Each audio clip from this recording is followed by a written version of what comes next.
नमस्कार दोस्तों, स्वागत है आप सभी का हमारे YouTube channel learn with Krishna पर। हम डिस्कस कर रहे हैं एचटेट 2020 का जनरल सेक्शन, जिसके पार्ट 1 एंड 2 हम पहले डिस्कस कर चुके हैं। पार्ट 1 एंड 2 के वीडियोस देखने के लिए आप हमारे चैनल पर जा सकते हैं। आज हम डिस्कस कर रहे हैं part 3। Okay,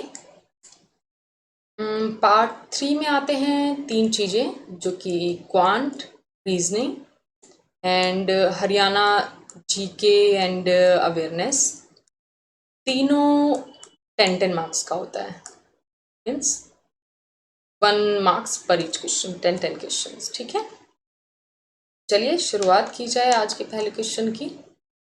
mister X said about Mister Y. So यहाँ पर हमें बता दिया गया है कि एक्स एक मेल मेंबर है और वाई एक फीमेल मेंबर है। ठीक है, said that Mr. Y is the wife of the grandson of my mother. ये कुछ इस तरह से होगा कि जो मिस्टर वाई हैं ये एक्स की मदर के ग्रैंडसन की वाइफ है। ठीक है, सो ये हुए एक्स के सन और ये फिर वाई एक्स से कैसे रिलेटेड हुआ, फादर इन लॉ हुए क्योंकि। ठीक है, ये वाई के हस्बैंड हुए, इनके फादर हुए तो एक्स वाई के फादर इन लॉ हुए। ठीक है, सो यहाँ पर हमारा ऑप्शन नंबर 4 हुआ करेक्ट। उम्मीद है आपको समझ आ गया होगा। चलते हैं अगले क्वेश्चन पर। In an examination 28% students failed in English and 38% failed in science. If 19% failed in both the subjects, then the percentage of passed in both the subjects. इसमें हमें तीनों वैल्यूज फेल वाली दी गई हैं, जिससे हमें ये क्वेश्चन सॉल्व करने में आसानी होगी। वेन डायग्राम वाला फॉर्मूला लगता है वैसे तो, बट हम डायरेक्ट कर लेते हैं। 100 minus 27% failed in English plus 38% failed in science minus failed in both, that is 19%. हमारा आंसर आ गया 54%, ऑप्शन नंबर 2। ठीक है, next terms in the following number series are. इस सीरीज देखने से हमें पता चल रहा है कि ये इस टाइप से कुछ बन रही है और ये वाला सीक्वेंस ऐसे फॉलो हो रहा है। ठीक है, सो इसमें हो रहा है -1, -2, -3, यहाँ होगा -4। 14 - 4 विल बी 10। यहाँ देख लेते हैं। 20 - 4 is 16, 16 - 3 is 13, 13 - 2 is 11, -4 - 3 - 2, now it will be -1। 11 - 1 is 10। okay? जो कि हमारा आ रहा है ऑप्शन 1 में। So option 1 will be correct. चलते हैं अगले क्वेश्चन पर। If Shyam rights down all the integers from 1 to 100, then how many times does he write? 3।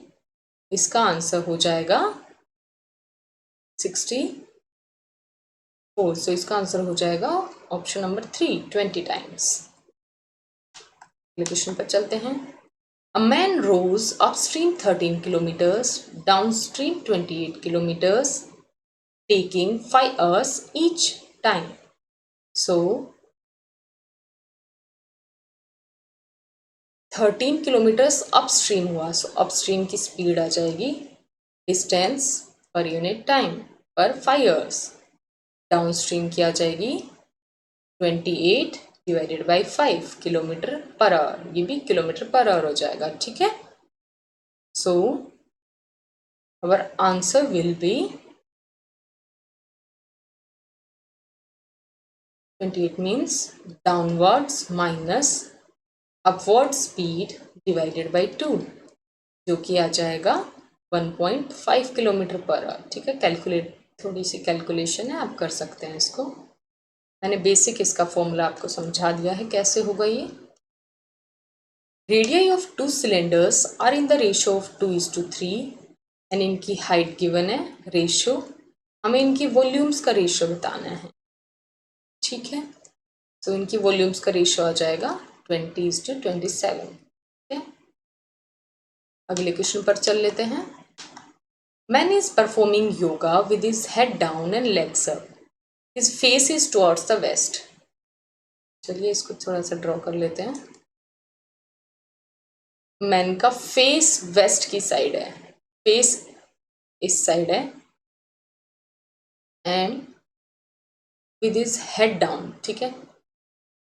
In which direction his left hand will be, इनका लेफ्ट हैंड होगा इधर और right hand होगा downwards, ठीक है, साउथ नॉर्थ, ठीक है।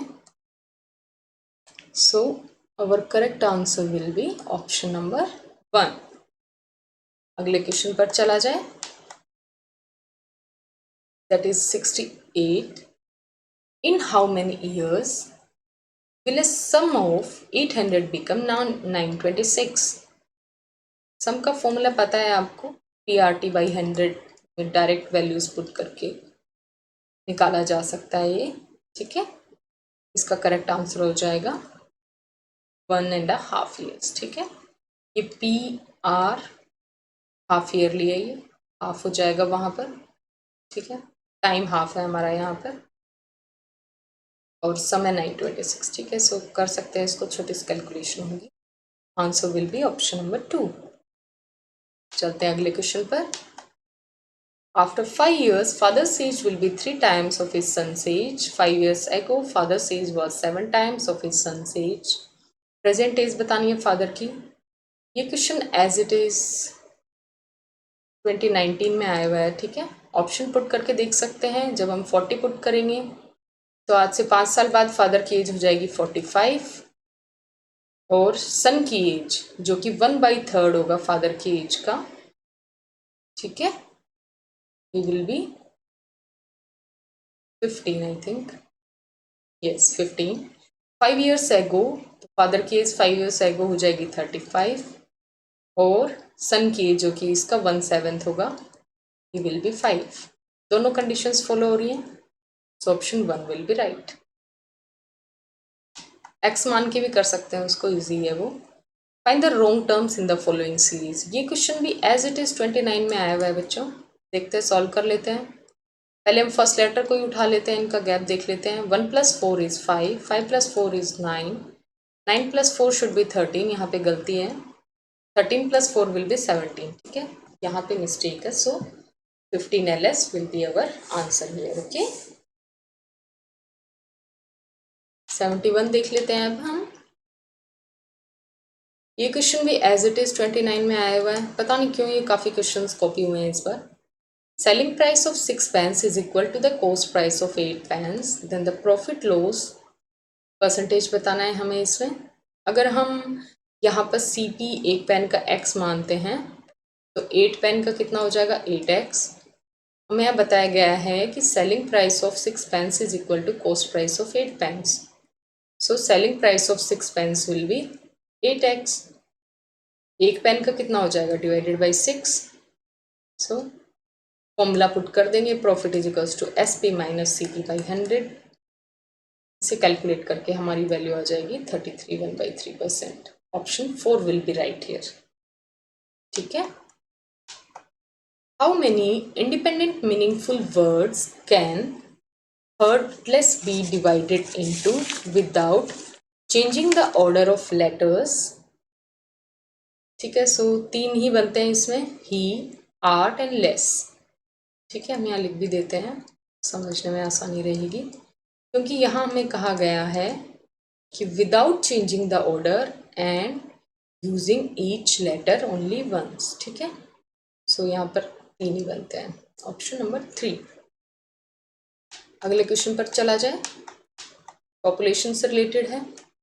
In the first year population of a village increased by 5%, next year decreased by 5%, at the end of the second year population is 79800. What was it at the beginning of the first year? जो हमसे पूछा गया, अगर हम उसे x मान लें, फिर देखते हैं फर्स्ट ईयर में क्या हुआ है। प्रॉफिट हुआ है। सो अगर 100 को बेस वैल्यू माना गया है तो 5% प्रॉफिट के साथ 105 हमारा प्रॉफिट हो गया। फिर हमें यहाँ पर डिक्रीज लिखना है, that will be 95 divided by 100 equal to जो हमारा 2 ईयर्स के एंड की वैल्यू है।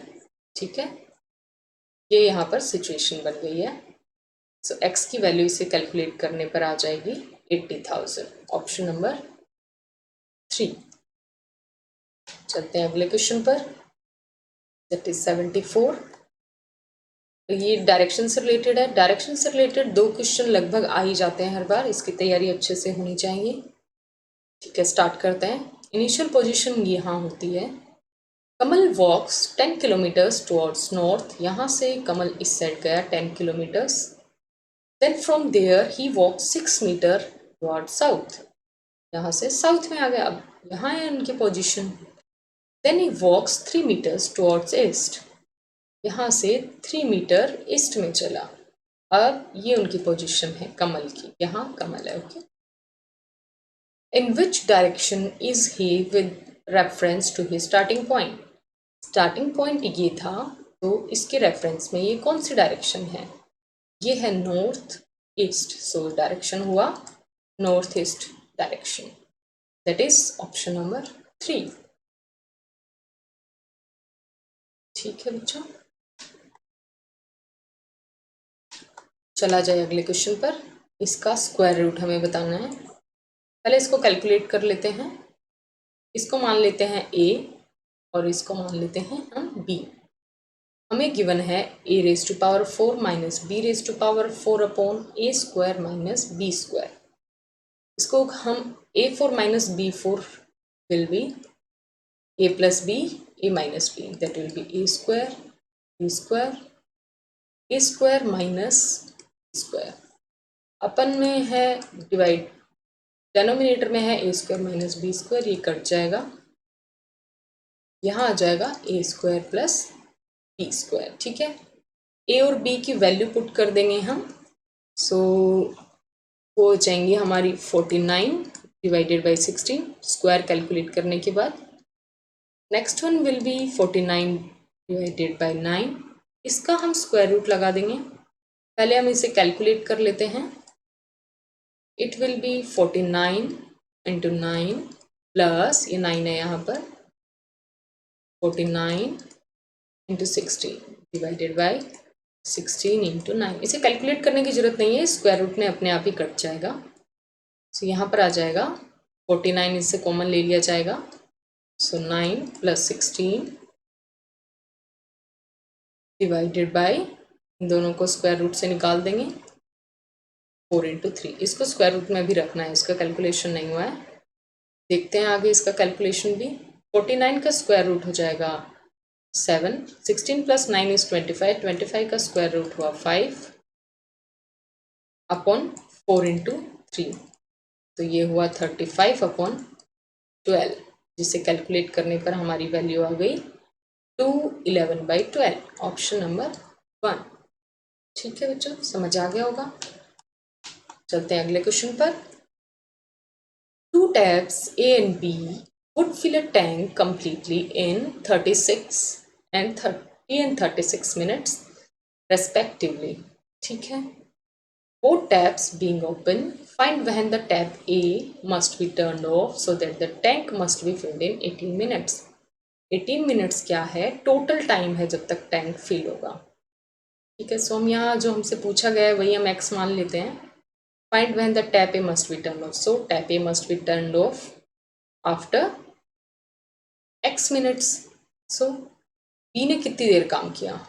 18 माइनस x मिनट्स। ठीक है, मिनट्स में हमें गिवन है, वैल्यू हमेशा कॉमन होनी चाहिए। सो अब इन वैल्यूज से देख लेते हैं।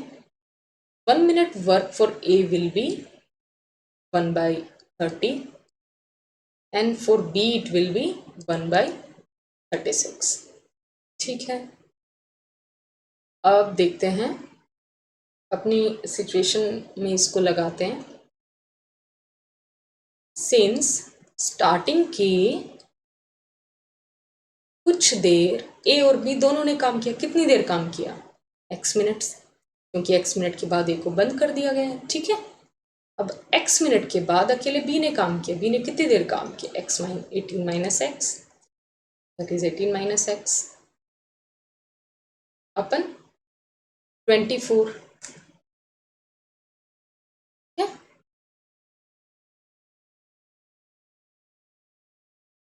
इस टाइम में सिर्फ b ने काम किया है। Okay, will be equal to 1। तो इसे हम कैलकुलेट कर लेंगे। इसे कैलकुलेट करने पर हमारी x की वैल्यू आ जाएगी 15, या 24 नहीं होगा, यहाँ पर आएगा 36। इसे कैलकुलेट करने पर हमारी x की वैल्यू 15 आ जाएगी। ठीक है, छोटी सी कैलकुलेशन है, you can do it easily. So after 15 minutes A tap must be closed. चला जाए अगले क्वेश्चन पर। Among MT, that is 77, among MT, R, K and D, each having a different height, M is shorter only from T and D, only from T। okay, लिखते जाते हैं जो भी हमें बताया जा रहा है। M is shorter only from T, ठीक है। T is taller only from K, T सिर्फ K से बड़ा है, मतलब D के नीचे भी एक ही आ सकता है, M के ऊपर भी एक ही आ सकता है। बचा एक ही R, उसे यहाँ पुट कर लेते हैं। Who will be the third tallest person among them? R होगा, ऑप्शन नंबर 4। अगले क्वेश्चन पर चला जाए। लीस्ट स्क्वायर नंबर बताना है जो कि 8, 15, 24 तीनों से डिविजिबल हो। स्क्वायर नंबर ही हमारा यहाँ पर 3600 बन रहा है जो कि लीस्ट है, तो ये हमारा करेक्ट आंसर हो जाएगा और तीनों से डिविजिबल भी है। अगले क्वेश्चन में देख लेते हैं। ओके, देखते हैं। फर्स्ट, सेकेंड एंड लास्ट के 2 को इंटरचेंज करके लिखा गया है। ठीक है, अब कहानी बचती है बीच के 4 की, वो हम यहाँ समझ लेते हैं। STAN को TATO लिखा गया है। कैसे लिखा गया है? A को यहाँ लिख दिया, T को यहाँ लिख दिया। ठीक है, इसी के बेसिस पर हम देख लेते हैं। बीच वाले 2 का हमारा आना चाहिए S और R, जो कि सिर्फ इसमें आ रहा है। ठीक है, option number 2 will be right here. चलते हैं हमारे अगले क्वेश्चन पर जो कि 80 है। ये क्वेश्चन एज इट इज 2019 में आया हुआ है, समझ लेते हैं थोड़ा सा इसको। यहाँ भी A is elder to B while, हर एक सिचुएशन को अलग अलग लिखते हैं। C and D are elder to E, E lies between A and C, C is elder to B। ठीक है, देख लेते हैं अब हमारा ये E है। ठीक है, A is elder to C, A is elder to C। No, यहाँ पर इस सिचुएशन में आ रहा है, बट ये नहीं बताया गया है कि C यहीं होगा। ठीक है, C इस साइड भी हो सकता है। ओके, ये भी नहीं होगा यहाँ पर। ट्रू बताना है हमें इसमें, ये भी नहीं होगा। C is elder to D, C D से बड़ा है, नहीं ये नहीं बताया गया। हमें बताया गया है कि C D E से बड़ा है, तो ये भी गलत हो गया। D is elder to C, D C से बड़ा है, नहीं ये कहीं नहीं बताया गया हमें। E is elder to B, E B से बड़ा है। ये हमारा यहाँ पर सिचुएशन फॉलो हो रही है। ओके, देखो अगर इसको इस टाइप से लिखा जाएगा, सो A E और C के बीच में हुआ, C B से बड़ा हुआ। अगर इसको इस टाइप से लिखा जाए, C is between A and A, again C is greater than B, तो यहाँ भी E B से बड़ा हुआ, सो ये हमारा करेक्ट हो जाएगा। ठीक है, option number 4 will be right here. चलते हैं हमारे अगले क्वेश्चन पर। अब हमारे नेक्स्ट के 10 क्वेश्चन हरियाणा जीके से रिलेटेड है, देख लेते हैं इनको। In which district of Haryana Tikkar lake is located? Tikkar lake Panchkula में है, option number 2 is right. Rivulet which is one of the tributary of Ghaggar. ये चोटांग रिवर की ट्राइब्यूटरी है। Who is the vice chairman of Haryana Urdu academy? ये होंगे चंद्र त्रिखा। ठीक है, ऑप्शन 3।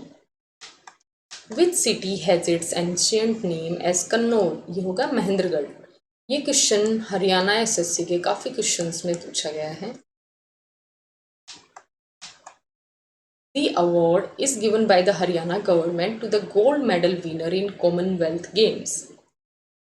ये हमारा हरियाणा गवर्नमेंट देती है 1.5 करोड़ रुपए गोल्ड जीतने वाले को, that is option number 4, 1.5 crore. Who is the chairman of newly constituted 6th State Finance Commission of Haryana? P. Raghuvendra Rao, option 3. Where is the palace of Begum Samru located in Haryana? ये गुरुग्राम में है। ठीक है, option 3। Vinesh Fogart is recently honored with which national award? इन्हें राजीव गांधी खेल रत्न award दिया गया है। Option 3 will be right. इस साइड देख लेते हैं, वहां आपको दिख नहीं रहा होगा। 1857 के विद्रोह के दौरान रोहतक का जिलाधीश कौन था? ये थे एडम लोच।